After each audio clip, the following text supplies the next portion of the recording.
হবা তত তুমি পাওয়ারফুল হবা। আর যতটা মানুষ ধৈর্যশীল হয়, দুনিয়ার কোনো মানুষ তাকে আঘাত দিয়ে ভাঙতে পারে। বিপদকারী বেড়ে গেলে, হিংসুক বেড়ে গেলে টেনশন করবেন না। কেউ বদনাম করলে মন ভেঙে দিবেন না। লাইফ ইজ ভেরি শর্ট, প্যারা নাই, চিল। কথা কয় না রে, প্যারা নাই, चिल यार, आज हूं कल मर जाऊंगा, फिर किसी को मेरा नाम भी याद नहीं होगा। इस छोटी सी जिंदगी में क्या टेंशन, क्या परेशानी, बोलो। যুবক,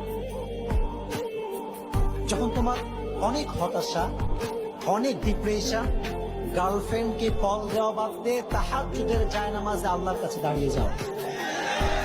অনেকে কল দেয়, জান জীবন যৌবন সব শেষ। আরে পাগলা, তোর জীবন যৌবন যা শেষ হয়েছে, তোর গার্লফ্রেন্ড তো পুরোটাই শেষ করে দিবে রে পাগলা। এটা একটা জীবনে বড় আযাবের নাম। এজন্য প্রিয় ভাইরা, দিল থেকে নিয়ত করো যে হুজুর আজ থেকে কোনো হারাম রিলেশন রাখবো না ইনশাআল্লাহ। আমার বোনেরা আবেগে পড়বেন না, যুবকরা বড় ডেঞ্জারাস। এরা আজকে আপনারা ভালোবাসে, কালকে তার চোখ ঘুরতে এক মুহূর্ত দেরি হবে না। আর মেয়েরা কিন্তু খুব বেশি ভালো না, এরাও সুবিধার না।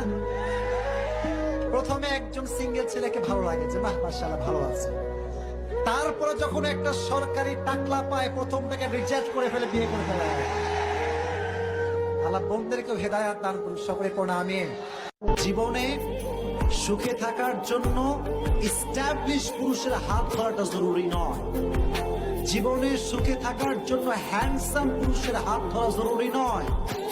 জীবনে সুখে থাকার জন্য সরকারি চাকরিজীবীর হাত ধরা জরুরি নয়। মনে রাখবেন, a responsible man is better than handsome man. একজন যত্নশীল পুরুষ টাকাওয়ালা পুরুষের চাইতে হাজার করে উত্তম।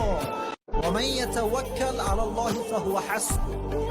যে ব্যক্তি আল্লাহর উপর ভরসা করে, আল্লাহ একাই তার জন্য যথেষ্ট হয়ে যায়। সুবহানাল্লাহ।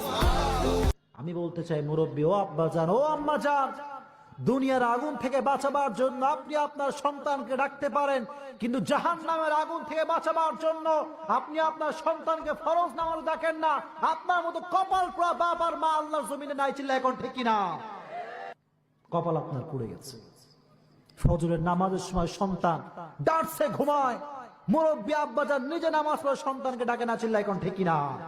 আল্লাহ মুরব্বী আইজানকে সন্তানকে ডাকার তৌফিক দান করুক, পড়া আমিন।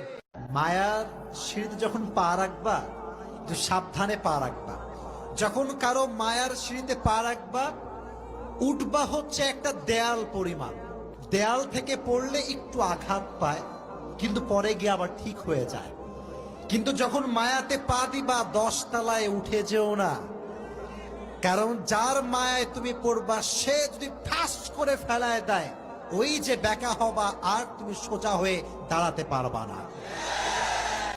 قال رسول الله صلى الله عليه وسلم إذا كنت في نعمة, নবীজি বলেছেন, যখন তোমরা কোনো নিয়ামতে থাকবা, নিয়ামতের কদর করো, মূল্যায়ন করো। فإن الذنوب تزيل النعم. যে ব্যক্তি গুনাহ করতেই থাকে কন্টিনিউয়াসলি প্রসেসে, তার নিয়ামত গুলো কেড়ে নেয় একজন। জবান খুলে বলেন তিনি কে?